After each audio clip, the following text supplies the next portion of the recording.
Mesdames, Messieurs, bonsoir, bienvenue sur Alizé pour votre édition de 19h. Nous sommes le vendredi 6 mai.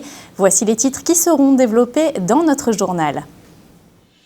Guadeloupe, Martinique, Guyane, Réunion, les fédérations du BTP s'unissent pour obliger le ministère de l'Économie à libérer le logement social.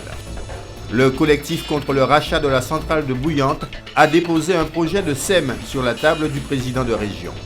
Le département évalue le travail des associations d'insertion, des associations démunies face à l'ampleur de leur mission. Le journal, Aurélie Ronze. Mais avant de développer tous ces titres, le bilan de la sécurité routière s'est de nouveau alourdi aujourd'hui dans notre département. Ce matin, à Capesterre-Belle-Eau, un accident impliquant un camion et plusieurs voitures s'est produit au niveau du temple de Changy. Le bilan est lourd, un mort, un blessé grave et 2 blessés légers. Depuis le début de l'année, 24 personnes ont perdu la vie. La prudence est donc plus que jamais recommandée en ce pont de l'Ascension. Les entreprises du BTP des 4 régions d'outre-mer étaient mobilisées aujourd'hui. Les organisations professionnelles ont dénoncé ce matin lors d'une grande réunion de concertation WTC à Jarry une situation fragilisée depuis 2008. Une réunion qui avait lieu en présence des organisations patronales, des décideurs et des chambres consulaires. Le reportage de Muriel Barlagne. Les professionnels du BTP sont venus avec leurs engins de chantier à la réunion qui se tenait au complexe World Trade Center, ce qui n'a pas manqué de ralentir la circulation en direction de Jarry en début de matinée. Une réunion pour faire le point sur l'état de la profession en Guadeloupe, Martinique, Guyane et La Réunion, où la souffrance est sensiblement la même. Les représentants du secteur dans ces 4 régions ont décidé d'unir leurs forces pour se faire enfin entendre des pouvoirs publics.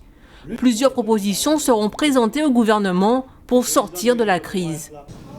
La réponse urgente, et nous avons rencontré le président de la collectivité régionale, c'est de pouvoir payer. Pour le si peu d'activités que nous avons, d'être payés, parce que ça fait des mois et des mois que nous ne sommes pas payés. Pour ne rien vous cacher, depuis le mois de novembre, nos entreprises n'ont pas été payées. Et elles continuent de travailler toujours.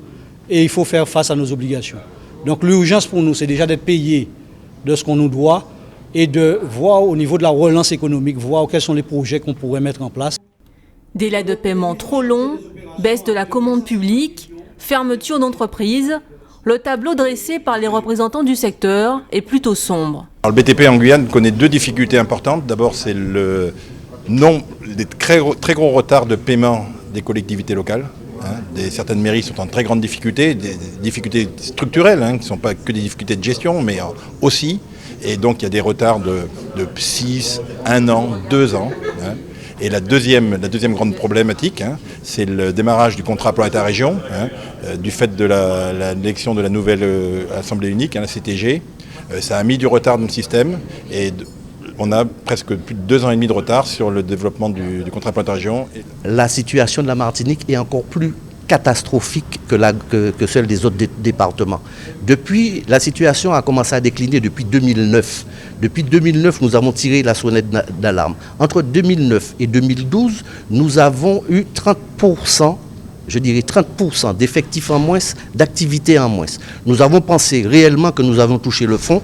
Aujourd'hui, nous nous apercevons que nous n'étions pas dans le juste parce que nous sommes descendus encore plus bas. Depuis 2008, nous avons perdu 10 000 salariés.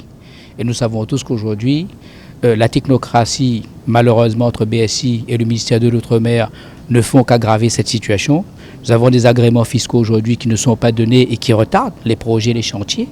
Et quand vous avez 10 000 salariés sur le carreau, c'est quand même 10 000 familles qui sont en souffrance. Psychologiquement, l'employeur se retrouve séparé de son salarié. Il est déjà en souffrance et se retrouver effectivement à voir son salarié effectivement dans cette souffrance n'a jamais été une très bonne chose. Malgré un malaise grandissant, ces professionnels ne comptent pas durcir le mouvement dans les prochains jours. Ils sont plutôt dans une phase de concertation avec tous les acteurs, considérés comme des partenaires. De son côté, le collectif de défense de la Guadeloupe a rencontré en fin de matinée le président de la région, Harry Chalus. Motif de cette rencontre, le projet de rachat de la centrale géothermique de Bouillante par la société américaine Ormat Technologies. Qu'est-il ressorti de cette réunion? Élément de réponse avec Anne-Elisabeth Arsène. Après leur assemblée générale visant à faire le point sur les actions déjà menées concernant le dossier de la centrale géothermique de Bouillante, le collectif a mandaté 4 membres pour une réunion à l'hôtel de région. Objectif, présenter au président Harry Chalus leur doléance. Ce que nous attendons aujourd'hui, c'est que quelle que soit la réponse que nous donnera le président Chalus, il faudra que nous continuions à nous mobiliser avec lui et aussi que la Guadeloupe tout entière se mobilise. C'est une manifestation qui nous permet d'exprimer notre volonté d'un nouveau modèle économique avec la participation de la population guadeloupéenne qui doit se sentir responsable de ses richesses et aussi capable d'utiliser ces richesses pour construire ensemble, entre Guadeloupéens, un nouveau modèle économique. À l'issue de cette première rencontre d'environ 1 heure, le président Harry Chalus souhaite étudier le dossier plus en détail avant de se prononcer et prévoit très prochainement une réunion de travail avec d'autres acteurs, dont des élus et EDF notamment. Le collectif, quant à lui, considère que cette centrale géothermique est un bien commun et que de ce fait, elle doit rester dans le domaine public. La centrale coûte 52 millions d'euros. Donc si nous disons que la région doit être, quand dit la région, les Guadeloupéens doivent être majoritaires dans le capital, ça ne veut pas dire qu'il faut 52 millions. Ça veut dire qu'il faut peut-être la moitié. Donc nous pensons que c'est un objectif qui est à la portée de la Guadeloupe, d'autant plus qu'il y a des fonds disponibles sur le marché. Vous avez la banque d'investissement, vous avez des fonds européens, vous avez d'autres fonds qui peuvent permettre d'avoir la maîtrise de cette énergie. Après les meetings, les distributions de tracts et la mise à disposition d'informations sur les réseaux sociaux, le collectif de la centrale de Bouillante continue donc d'alerter les pouvoirs publics sur leur volonté de revenir sur cet accord validé par l'État sous l'égide de Ségolène Royal et Emmanuel Macron, qui validaient alors la transaction américaine. Elle était censée sillonner depuis le 25 avril les rues de Capesterre-Belle-Eau pour relever les dysfonctionnements sur le réseau de l'eau. Depuis cette annonce, la brigade mobile de l'eau est plutôt invisible. Pourquoi n'est-elle toujours pas en fonctionnement? C'est ce qu'a voulu savoir la rédaction d'Alizé. Voici le reportage de Marion Bordier. Contrairement à ce que laissait penser l'annonce faite le 25 avril dernier, la brigade de l'eau à Capesterre-Belle-Eau ne sera pas une équipe de terrain, mais une commission ad hoc. Sa mission, cerner les irrégularités en matière d'eau. Composée du maire de la commune, de la CASBT, la communauté d'agglomération du Sud-Basse-Terre, de 2 conseillers municipaux et du comité de l'eau, elle devrait se consacrer à cette tâche pendant 3 mois. Le rôle de cette commission, c'est de faire une photographie des problèmes de Capesterre, des problèmes d'eau à Capesterre. Je parle des problèmes d'eau, de la facturation, des problèmes de compteurs, des problèmes de compteurs bloqués. Sur la commune, le manque d'eau et les coupures sont constants. Beaucoup de compteurs ont été bloqués depuis plusieurs années et les factures non payées s'accumulent. Regardez le nombre de personnes qui, avec le SIAG et Général des Eaux et le silence de la préfecture, ne paient pas de l'eau. Regardez, 0, 0, 0. Et il y en a des tonnes. Par le silence incompréhensible de la préfecture, nous avons perdu 8 millions de recettes de l'eau. Mais beaucoup de consommateurs dénoncent des coupures d'eau courantes et réclament des factures à la hauteur du service. D'autres refusent de régler des factures datant de 2012-2013 et estiment être dans leurs droits, puisque selon l'article 15 de la Générale des Eaux, lorsqu'un compteur n'est pas relevé pendant 1 an, le contrat devient caduc. Le SIAG nous réclame des factures de 2012-2013. Des compteurs qui n'ont pas été relevés. Des compteurs parfois qui ont été bloqués depuis 2012. Ce n'est pas la faute des capestériens si la Générale des Eaux ou le SIAG n'a pas fait son travail. Afin de tenter de régler ces problèmes, un paiement forfaitaire de 120 mètres cubes d'eau par mois avait été proposé en 2015, mais il n'avait finalement pas été retenu. Cette commission de l'eau est une autre alternative. Ses membres devraient se rencontrer dans 1 mois afin de faire le point. En général, il ne doit pas y avoir de manquement, quel que soit l'usager, à partir du moment que c'est un consommateur d'eau, et c'est nécessaire pour la vie et pour la santé de tout un chacun. Donc on est obligé de savoir ce qui se passe, parce que trop souvent, l'usager n'a pas d'eau. Il faut savoir pour quelle raison. Est-ce que c'est un manque d'eau sur le réseau? Est-ce que c'est un réseau qui est vétuste, qui n'amène pas de l'eau chez l'usager, ou est-ce que c'est un compteur défectué et qui pollue la nature de l'eau, ou est-ce que c'est l'usager en elle-même qui a un souci majeur? Pas de brigade sur le terrain, mais un dispositif destiné à recenser les irrégularités en matière d'eau. Et Capesterre-Belle-Eau, où l'usine de traitement de l'eau Belle-Eau-Cadeau est en travaux depuis le début de la semaine. En fait, on remplace le charbon actif. Des travaux qui doivent durer jusqu'au 14 mai, qui ont comme conséquence des coupures d'eau de longue durée, et ce dans plusieurs communes. Par exemple, depuis ce midi jusqu'à demain, fin d'après-midi, plusieurs zones de Morne-à-l'Eau sont privées d'eau potable. Ces zones s'affichent sur votre écran, les zones de Chastel, Houdan, Perrin ou encore Vieux-Bourg. Même chose aux Abîmes, à Bois-Ripaud, Boivin, Le Bourg, Dotémar, Néré, Pointe-d'Or, Providence ou encore Zac de Dotémar. Coupure d'eau donc depuis ce midi. Retour à la normale prévu demain en fin d'après-midi. Autre information pratique, demain à partir de midi, le pont de la Gabarre sera en travaux. Route de Guadeloupe doit réparer les joints et le revêtement routier. Conséquence, la chaussée dans le sens Pointe-à-Pitre-Bémao sera fermée. La circulation se fera à double sens sur l'autre chaussée du pont, le sens Bémao-Pointe-à-Pitre. Les travaux doivent durer jusqu'au lundi 9 mai, 5 h du matin. Il est donc plutôt conseillé d'emprunter le pont de l'Alliance ce week-end. Visite de terrain ce matin pour le président de la commission insertion et lutte contre les exclusions au sein du conseil départemental. Élie Califère est allé à la rencontre des équipes de rue pour mieux connaître leurs activités et évaluer leur mission sur le terrain. Il s'est rendu à Déé, puis ensuite au Gosier, un dispositif qui présente des enjeux forts pour le développement des politiques de cohésion sociale et d'insertion vers l'emploi et qu'il est donc nécessaire de sauvegarder. Et c'est ce qu'a réaffirmé d'ailleurs aujourd'hui le conseil départemental par la voix de son vice-président. Je vous propose justement d'écouter Élie Califère, interrogé par Marion Bordier. Nous observons aujourd'hui qu'il y a une nécessité de maintenir, il y a une nécessité d'accompagner, mais il y a aussi une nécessité d'élargir les périmètres. L'objectif pour nous, d'après ce qu'on a entendu à DE, on verra ici à Gosier, ce serait de s'accrocher à un périmètre intercommunal, qu'il y ait des équipes de rue qui interviennent sur des champs beaucoup plus larges. Car la Guadeloupe, là où nous sommes actuellement, a besoin quand même de ces interventions et de voir aussi le continuum qui est mis en place. Car on a de nombreux dispositifs qui sont ouverts sur le territoire guadeloupéen. Voir comment ça fonctionne pour une meilleure efficience et pour nous permettre de tenter d'endiguer le problème, le fléau qui nous assaille depuis des années. Et on sent quand même monter l'influence des addictions et le décrochage social. Élie Califère qui a donc rencontré aujourd'hui à Gosier l'association Flé à Mango. Elle aide les jeunes de 18 à 25 ans afin qu'ils puissent réussir leurs projets professionnels ou bien projets artistiques, les accompagner tout en leur donnant des valeurs sociales et morales. Présentation de cette association avec Yoann Charpentier-Titi. L'association Flé à Mango œuvre depuis 16 ans à l'insertion sociale. Sa cible, les 18-25 ans, sa genèse. Un médecin du quartier Mango retrouve quelques années plus tard des jeunes désœuvrés qu'il a soignés enfants. Aujourd'hui, l'association s'occupe des divers quartiers du Gosier. Nous avons une mission, c'est d'aller à leur rencontre sur leur quartier et plus précisément sur leur BIC.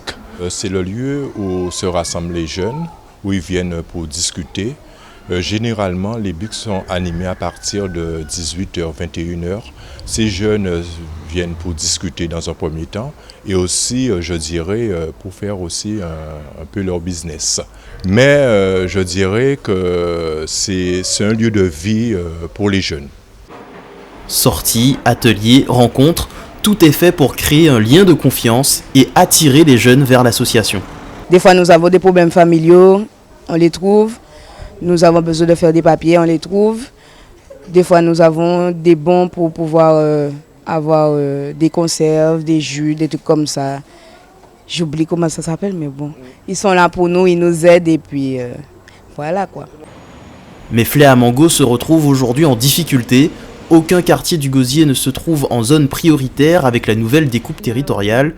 Les contrats signés par les adultes relais ne pourront donc pas être reconduits et le fonctionnement de l'association a un coût. 280 000 €. Donc, et quelques centimes, mais bon, en gros c'est ça, ça représente 200 000 euros de paye pour les 10 personnes. Et le reste, c'est les projets, c'est le matériel, c'est tout ce qu'on organise sur le terrain, c'est la gestion du local, les loyers, les charges, voilà. Donc ça fait que 288 000 euros. Malgré les incertitudes qui planent sur la suite de l'aventure Flea Mango, les membres continuent à sensibiliser une vingtaine de jeunes par soirée.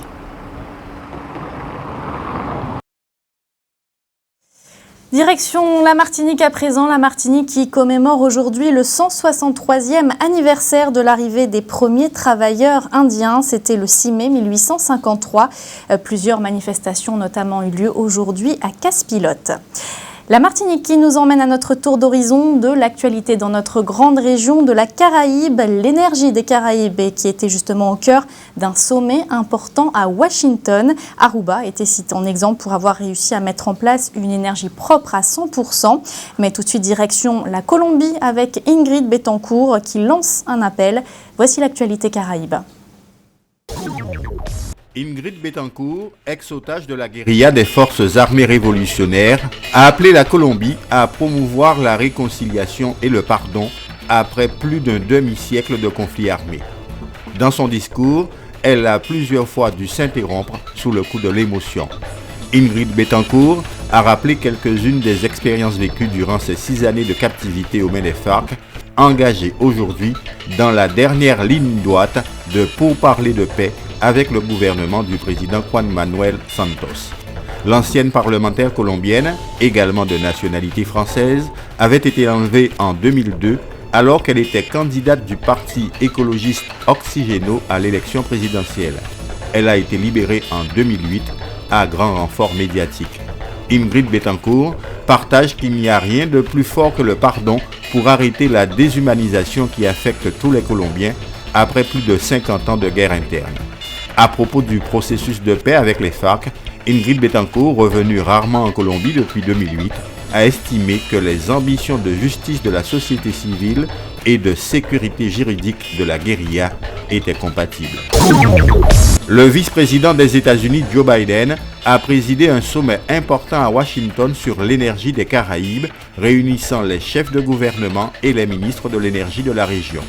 C'est le deuxième grand sommet énergétique des Caraïbes, après celui déjà tenu par Joe Biden l'an dernier et présidé par le président Barack Obama, un sommet qui avait débouché sur la création d'un groupe de travail visant à diminuer la vulnérabilité des pays de la Caraïbe face aux fluctuations de l'énergie sur les marchés mondiaux. Mais la transition énergétique coûte cher. Les premières estimations font apparaître un budget nécessaire de 20 milliards de dollars au cours des 5 à 10 années à venir. Les États-Unis ont décidé d'intervenir en partie sur ce financement avec le soutien de la Banque interaméricaine de développement et la Banque mondiale, ainsi que des partenaires publics et privés. Aruba a été cité en exemple pour avoir réussi à mettre en place une énergie propre à 100% sur l'ensemble de l'île. L'ex-présidente péroniste, Cristina Fernández Kirchner, est mise en cause dans plusieurs affaires de corruption, de détournement de fonds publics et de blanchiment. Elle se dit victime d'une persécution juridique et politique et accuse un groupe de magistrats d'avoir formé un parti judiciaire pour l'attaquer, elle et son entourage. Pour la première fois, elle est visée personnellement avec son fils Maximo dans une enquête ouverte à la demande de la députée de centre-gauche Margarita Stolbiberg qui les accuse d'enrichissement. Selon les médias argentins, la justice fait vendre plus de journaux que la politique. Juges et procureurs sont les nouvelles stars des médias, révélant quotidiennement des affaires de détournement de fonds publics, de blanchiment d'argent et de sociétés offshore qui impliquent les responsables politiques, alors que les citoyens pâtissent d'une inflation galopante, de hausse mirobolante jusqu'à plus 700% des tarifs des services publics et d'une vague sans précédent de licenciements. Retour en Guadeloupe, on va parler de sport avec le tournoi international U15 qui se poursuit. C'est du football, un tournoi comme son nom l'indique, destiné aux jeunes de moins de 15 ans. Cet après-midi, c'était le début de la deuxième phase avec notamment les quarts de finale à la plaine Grand Camp aux Abîmes. Et il y avait une belle affiche, Guadeloupe-Martinique, le reportage de Johan Charpentier-Titi. C'est une deuxième journée du tournoi international de football des moins de 15 ans qui a débuté timidement. 2 premiers matchs sans but avant une rencontre qui revêt toujours un intérêt particulier entre Martinique et Guadeloupe. Avant cela, donc, la sélection départementale de la Guadeloupe s'est inclinée au tir au but face aux Argentins de Boca Juniors et la sélection Guadeloupe 2 s'est imposée, elle, toujours au tir au but face à Haïti.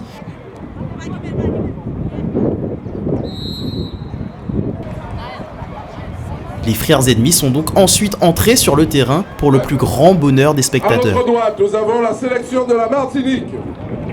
Guadeloupéens et Martiniquais se sont affrontés pour le premier quart de finale de la compétition. Et comme chez les grands, tension et engagement ont été au rendez-vous. Et après une première mi-temps largement dominée par les Guadeloupéens, concrétisée par un but, le sélectionneur de la Martinique s'est fendu d'une causerie engagée pour tenter de remotiver ses joueurs. Il y a des là-dessus. Guillaume, eh ben nous jouons les ligues. On nous joue les Guillaume qui est pour vous là. Il y a fait un petit passe à un moment donné. Ou bien qui est métier vous là. On est arbitre qui passe sur le côté qui est métier rival. Oh, est-ce que vous ça nous fait là? Oui. Eh bien les gars, 5 minutes. Et puis, même si c'est non pour les gars, c'est quoi le fait. Mais par contre, il faut mettre beaucoup plus d'impact sur Colombie. L'arbitre fait des actes d'intimidation. C'est pas grave. Laissez. Il a pour ça. Il a poussé depuis le début qu'a mis tes joueurs vidéo. C'est pas grave. Ne parlez pas l'arbitre. Je vais lui parler. Mais vous restez dans votre match. En vain, la Guadeloupe inscrivant un second but d'entrée de deuxième mi-temps.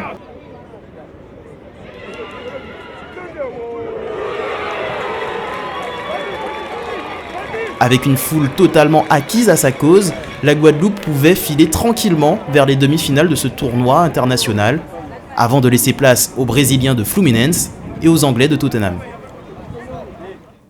Après le football, du basket avec le tournoi Guy Margois, un tournoi anti-Guyane qui a démarré hier soir au hall Paul Chonchon à Pointe-à-Pitre. Les filles du MJCA se sont d'ailleurs imposées 44-39 face aux Martiniquaises du Golden Lion. Les filles du Golden Lion qui affrontent en ce moment même les Guyanaises de l'US Sinamari. Chez les hommes, le DO affrontera l'ASC Tours de Guyane. Coup de sifflet tout à l'heure à 21h15. Je vous propose de refermer cette édition avec du théâtre. En fin d'après-midi, dans le cadre de Cap Excellence en théâtre, la compagnie guyanaise Théâtre de la Ruche proposait au jeune public une création originale sur le Bic des Abîmes, une pièce intitulée « N'enfant en voiture ». Muriel Barlagne a pu assister à la toute dernière répétition. C'est une création atypique à bien des niveaux que propose la compagnie Théâtre de la Ruche dans le cadre du festival Cap Excellence en théâtre. Embouteillage Guyane est un diptyque, une œuvre qui rassemble 2 pièces distinctes, dont une pensée pour le jeune public, N'enfant en voiture. Il s'agit d'une adaptation de Vogue la baleine, texte de Valérie Goma et Delphine Lescuyer. Apparemment, ça serait des personnages dans un squat qui, en attendant d'être délogés par la police, se racontent des histoires, et des histoires de mer. Mais lorsque nous étions en résidence dans les communes, on nous a demandé si on pouvait aussi faire une création spéciale jeune public. On avait ce texte qui avait eu un prix d'ailleurs, un texte en parole ici, qui avait été reconnu, qui avait été mis en espace. Et on l'a retravaillé pour l'espace avec les 6 artistes. Il y a Joe, le musicien, qui est en train de répéter, là, qu'on va peut-être regarder. Et puis 5 autres artistes qui sont à la fois danseurs, musiciens, et puis des comédiens, bien sûr. Faites-vous ce cadeau? C'est qu'1 euro, brinco, c'est rigolo. Une scène est jouée en plein air, le reste dans un espace clos en bifrontal. Un lieu intimiste où le public est très proche des acteurs. La musique fait partie intégrante du spectacle. Je vais vous chanter une petite chanson qui intervient dans le spectacle N'enfant en voiture. C'est un moment précis où il y a quelqu'un qui cherche un travail. Donc elle est un peu perdue et je vais lui répondre en chanson. Donc un peu froidement et un peu durement. N'enfant, n'écoutez pas tout ce que vous disent les grandes. Personne, car nul n'est nos fêtes en sa nation. Préférez la natation à la nation. La nage au large la nuit. L'ensemble Embouteillage Guyane et Nanfant en voiture sera produit ce samedi à partir de 17h au Bic des Abîmes. Une pièce où l'on rit sans se priver d'aborder des sujets de société sensibles. Et notez également que demain, les Timounes seront à l'honneur dans le cadre de Cap Excellence en théâtre, notamment au centre Gérard Bockel à Bémao, où la programmation leur est entièrement dédiée. Avant de se quitter, on va jeter un rapide coup d'œil sur la couleur du ciel pour demain matin. Comme vous allez le voir, de belles éclaircies au programme. Les températures afficheront dans la matinée entre 25 et 28 degrés. C'était le journal d'Alizé. Merci de votre fidélité. Dans quelques instants, vous allez retrouver l'actualité nationale et internationale, puis votre émission hebdomadaire Télescopie. Jean-Luc Icard reçoit ce soir Christian Baptiste, le maire de Sainte-Anne. L'actualité locale et régionale, elle revient demain dès 12h30. Vous serez en compagnie de Ronnie Nabal. Quant à moi, je vous retrouverai lundi dès 12h30. Très bonne soirée et bon week-end à tous.